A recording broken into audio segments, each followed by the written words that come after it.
नमस्कार and welcome back.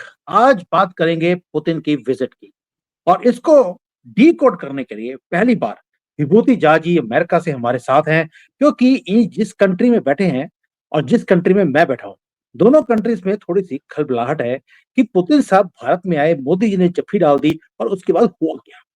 ये मुद्दा है कि हुआ क्या, ऐसा क्या हो गया कि सभी सदमे में है।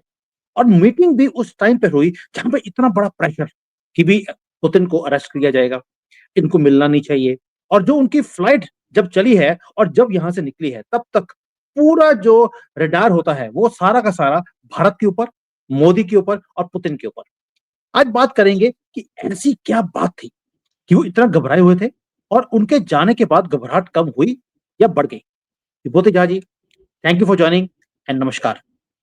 नमस्कार सुमित जी। आज आज आपसे पहली बार चर्चा कर रहे हैं। बहुत सालों से, बहुत बहुत दिनों से हम बात कर रहे थे कि कुछ हम लोग चर्चा करें, तो आज श्री गणेश हो गया। चलिए। देखिए, श्री गणेश जिस दिन गणेश जी ने चाहा उसी दिन होता है, तो उसी दिन उसी हो दिन हुआ है। एंड बिल्कुल। What a day to What? Have a Shri Ganesh कि पुतिन आए और चले गए और आज हम उनके लिए बात कर रहे हैं।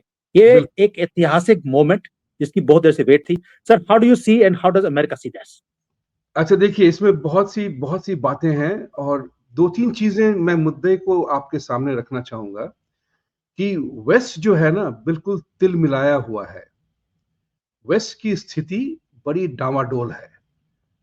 और जो आप जानते होंगे, सारे दर्शक जानते हैं, सब देखने वाले जानते हैं कि यूरोपियन जो था, यूरोपियन और वेस्ट का जो एक सिलसिला रहा है कि वो अपना इंस्टीट्यूशन बिल्डिंग करते हैं and everything in the West एक होता अभिलाषा बन जाती है लोगों की, थर्ड वर्ल्ड की।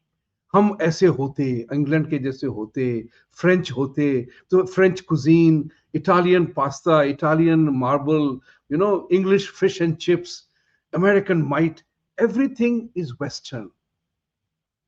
जो वेस्ट का जो इंपीरियल कॉलोनियल मॉडल था, जिसमें उन्होंने सारे दुनिया को बांट करके रखा हुआ था, जिसमें चाइना और इंडिया भी बहुत बहुत बहुत उन्होंने बर्दाश्त किया, उनकी उनकी जो हरकतों को, वो टूट रहा है सब।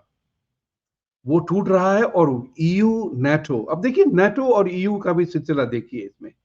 नेटो इकलौता वॉर क्लब है, मेंबरशिप जिसकी वो अप्रूव करते हैं।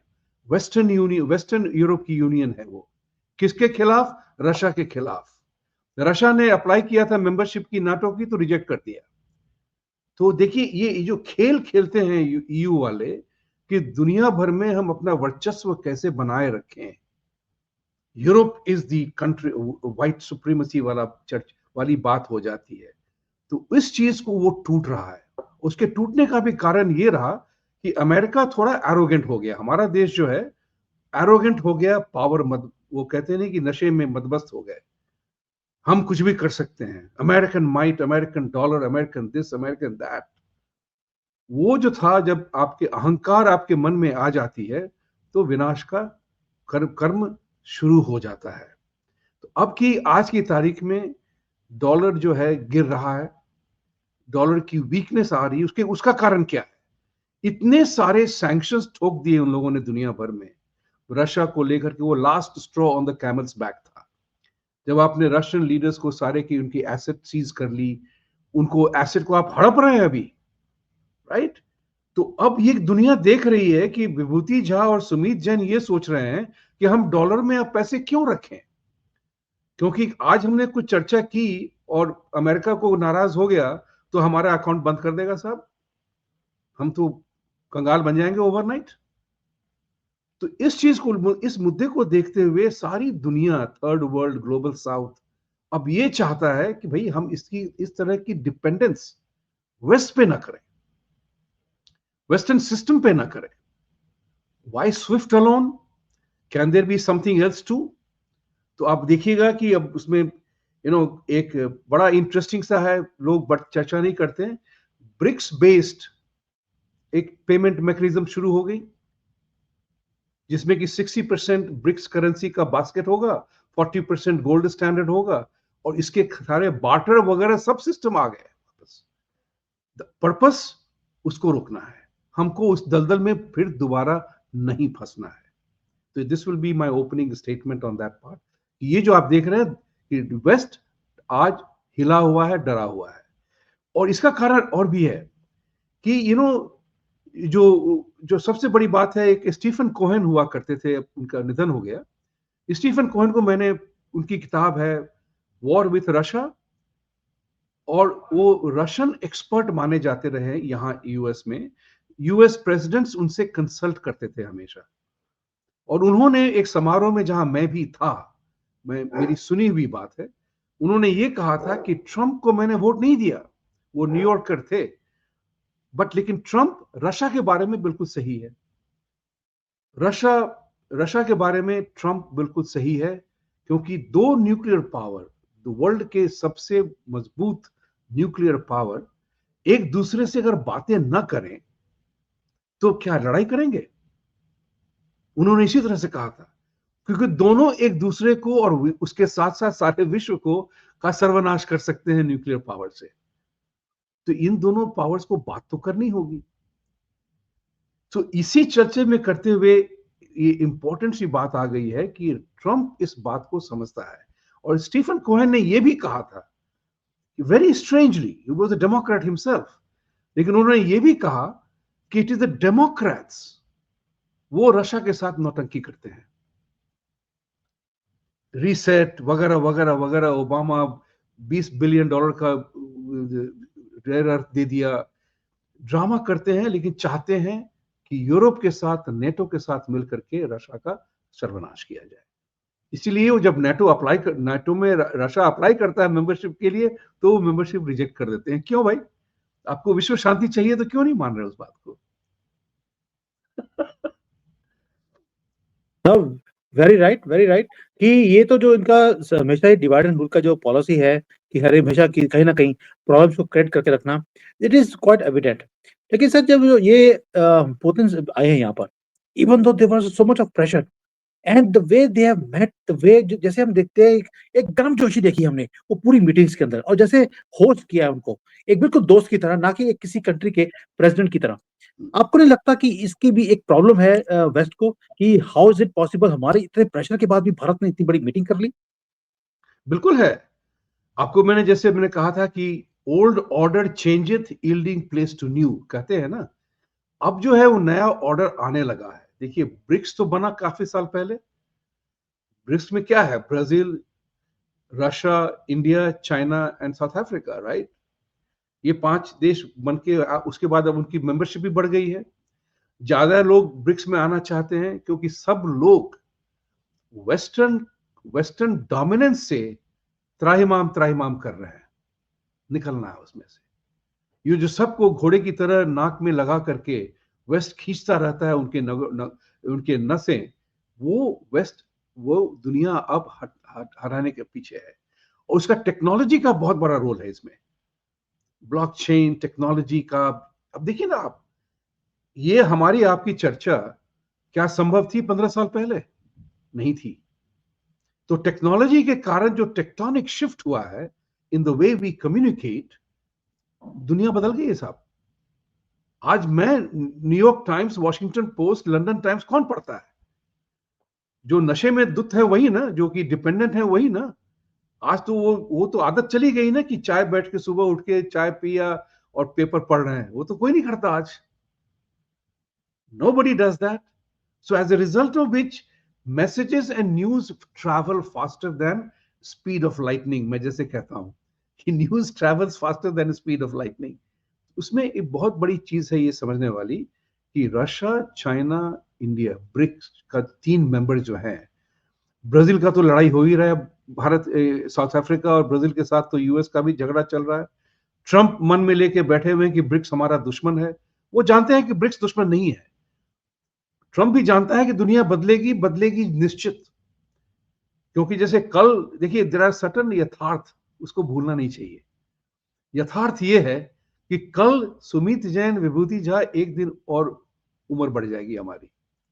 Everything will become one day older tomorrow, right? Everything, inanimate, table, chair, life or otherwise, everything will become one day older. and you cannot arrest the growth of technology. तो इस technology के कारण जो tectonic shift हो रहा है, everybody knows everything. देखिए ना इसके साथ, राइट? आप, दुनिया आपकी मुट्ठी में है साहब। आप मंगोलिया की खबर ले सकते हो बैठे बैठे यहाँ पे, क्या तापमान है। तो इस बात को अंदाज में लाते हुए रशिया, इंडिया, चाइना, ब्रिक्स, सारे के सारे खेल बदल रहे हैं। इतना ही है कि अमेरिका आज भी बहुत मजबूत है, यूरोप का थोड़ा बोलबाला है, थोड़ा बोलबाला है। यूरोप तो अब खत्म हो रहा है, is going down the drain. And वो एक, there is a picture called I थी Romeo must die, and I think Europe must die before new world emerges. Europe way it is, you know, it because उनके जो उन्होंने जिस तरह से Europe का, अगर आप देखें, क्रिटिकल मुआयना करें, तो जिस तरह से यूरोपियन इंपीरियलिज्म एंड कॉलोनियलिज्म ने सारे दुनिया को बांट दिया था। ये ब्रिटिश का है, वो पोर्चुगल का है, वो स्पेनिश है, ये जर्मन है, ये फ्रेंच है, सारी दुनिया बटी हुई थी साहब। और उन्होंने चाइना और इंडिया को कितना त्रस्त किया, सोचिए जरा सा। हम भी कॉलोनियल विक्टिम हैं। तो आज दुनिया उनको लात मार रही है साहब। We don't need that colonial model any मोर।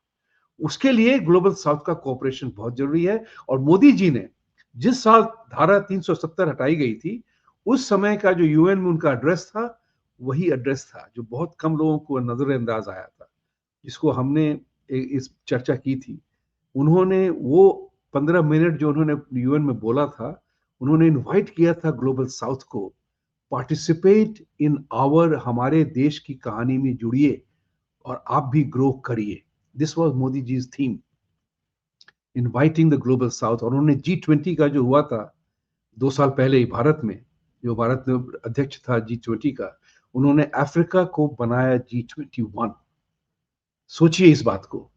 तो ये बहुत बड़ा मुद्दा चल रहा है। और सारी की सारी बात हो रही है एनर्जी पे। देखिए, energy has become the big talking point. तो एनर्जी के लिए भारत को स्वाधीनता चाहिए। रशियन एनर्जी लिया, तो पुतिन ने कहा भी कि जब अमेरिका हमारी एनर्जी खरीद सकता है, तो भारत क्यों नहीं खरीद सकता है। तो ये जो वेस्टर्न और अमेरिकन जो मुंह की बोली थी ना, वो उसको कम किया जा रहा है। और इतना तो निश्चित है, वेस्ट उसको आसानी से मानेगा नहीं, लेकिन इसमें जो भी कर्मठ और दृढ़ होगा वो जीतेगा। क्योंकि आज आप नेगोशिएट नहीं कर सकते हैं from a position of weakness. आज सुबह की बात बता रहा हूं। अभी तो हमारे यहाँ न्यूयॉर्क में सुबह हुए हैं। तो देयर इज वो ब्लूमबर्ग के फाइनेंशियल एडवाइजर हैं, वो अभी तुरंत चाइना से लौटे हैं। और उन्होंने अभी का बयान दिया ट्विटर पे, जो कि मैंने देखा, एक्स पे देखा। उन्होंने कहा कि US cannot out negotiate China from the way China is doing things. Remember, out negotiate का शब्द का प्रयोग किया गया है। तो इस तरह से जो है दुनिया बदल रही है, हम अपनी आंखों के सामने बदलते देख रहे हैं। तो वेस्टर्न मीडिया का, जैसे वैसे जब मैं टीवी 9 पे था, भारत के टीवी चैनल पे, जब पुतिन उतरे थे, तो उस दिन बड़ी चर्चा हो रही थी कि दुनिया इस बात को देखेगी। और मैंने कहा था, दुनिया will not cover, western media will not cover Russia India Modi Putin meeting at all. और वेस्टर्न मीडिया ने इसको नेग्लेक्ट किया जिस तरह से, क्योंकि मीडिया कंट्रोल तो वेस्टर्न करती है। पुतिन ने कहा था एक बार, साल भर की पहले की बात है, it is very difficult to fight with the west on media because the west controls the media. So उस हिसाब से अगर आप देखेंगे, तो आज हमारी आपकी जो चर्चा हो रही है is outside the media part of, outside the main stream media. So इस बात की चर्चा दुनिया में कहीं नहीं हुई। लेकिन सोशल मीडिया पे आप देखेंगे कि बड़ी गंदे शब्दों का प्रयोग करके लोगों ने एफ शब्द का प्रयोग करके लिखा है इंडिया FU। मैंने उस एक बंदे को जवाब भी दिया, उसमें आप देखिएगा हमारे एक्स को। तो मैंने भी उसको वैसे ही करते हुए उसको जवाब दिया कि चूंकि अगर तुम एफ कर शब्द का प्रयोग करते हो, तो मैं भी कर रहा हूं। आप देख लीजिएगा, एक्स पे है वो मेरा मैसेज। द पॉइंट इज कि अब जो है, लोग इतने घबराए हुए हैं कि उनकी अपनी लैंग्वेज पे भी कंट्रोल नहीं है साहब। और ताकत सोशल मीडिया की इतनी ज्यादा है कि लोगों ने उसको तुरंत जवाब भी दिया कि जब अलास्का में ट्रंप ने खुद उसको रेड कार्पेट देके पुतिन को बुलाया हुआ है, उस दिन तुमने कहा अमेरिका को एफ यू, मोदी को क्यों कह रहे हो? तो अब जो है वार्तालाप भी बड़ी जबरदस्त होती है, वो आइसोलेशन में नहीं होता कि न्यूज हम 4 दिन के बाद पेपर में आएगा तो पढ़ेंगे, वो तत्काल हो जाता है। सो आप बहुत उथल-पुथल देखेंगे, ट्रेड की बात होगी और जो ट्रेड नेगोशिएशन की बात होगी, ट्रेड रूट्स की बात होगी। तो अब जो है मामला बिल्कुल खुला हुआ है एंड ये वेस्ट तिलमिलाया हुआ है, जो मैंने पहले शब्द कहा था, और वो देख रहे हैं कि उनके हाथ से जो रस्सी की कड़ी होती है ना, वो ढीली होती जा रही है, छूट रही है। तो वो जो है टग ऑफ वॉर में थोड़ा प्रयास और करेंगे, लेकिन अब जो है चाइना, रशिया, इंडिया को रोक नहीं सकता कोई। I fully agree with you कि रशिया, चाइना, इंडिया को रोक नहीं सकते। अगर मैं आपसे पूछूं कि one takeaway from this meeting, it might be anything which you feel is going to rattle the West the maximum, वो एक टेक क्या था? वो एक टेक ये है साहब, ये बहुत बढ़िया सवाल पूछा आपने। तो वन टेक इज कि रशिया इंडिया दोस्ती जो है is beyond geopolitical need itself. It's more emotional, more realistic and establishes, वो बहुत बड़ी चीज एस्टैब्लिश करता है कि हम, वो धर्मेंद्र और अमिताभ बच्चन का गाना था, ये दोस्ती हम कभी नहीं छोड़ेंगे, शोले का जो गाना था। नो, आई फुली एग्री, बिल्कुल ऐसा ही है। And I would say that this is based on mutual respect, yes, which West I think so doesn't understand right. कि म्यूचुअल रिस्पेक्ट क्या होती है। जैसे मैंने आपसे कहा था पहले ना कि वेस्ट की जो आदत है, अमेरिका की आदत है, हमारी जिसकी लाठी उसकी भैंस वाली। तो अमेरिका अभी भी चाबुक चला रहा है, लेकिन अब वो चाबुक उनके खुद के पांव में लग रहे हैं ज्यादा, क्योंकि चाबुक सहने वाला कोई आसपास है नहीं। याद रखिएगा इस बात को। जब आप चाबुक भांजते हैं तो अगर कोई आसपास नहीं रहेगा तो आपको खुद के पांव में चोट लगती है। यही हो रहा है वेस्ट को अभी। बिल्कुल ठीक है, आपने बहुत अच्छी तरह से समअप किया है कि इनके पैर में ये खुद ही अपने चाबुक चला रहे हैं। It is not going to hurt us, it's going to hurt the maximum. और यही खल खलबलाहट है कि अभी वर्ल्ड जो ऑर्डर है वो चेंज हो रहा है, इनके हाथ से पूरी गेम फिसलती जा रही है।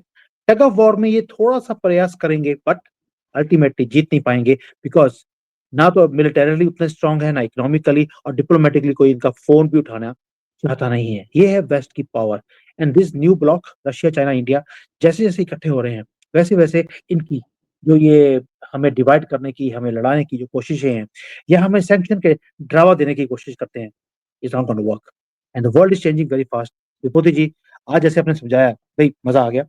And this was the first time you gave me time today, and somehow thank because of time differences, but I am really thankful कि इतने महान मोमेंट के ऊपर, जहां पर दो इतनी स्ट्रांग कंट्रीज, भारत और रशिया, वो भी इतने पुराने दोस्त इकट्ठे मिले हैं, और वैसे ही हम भी दोनों मिल रहे हैं आज। तो thanks to God that we have been able to pull off this thing.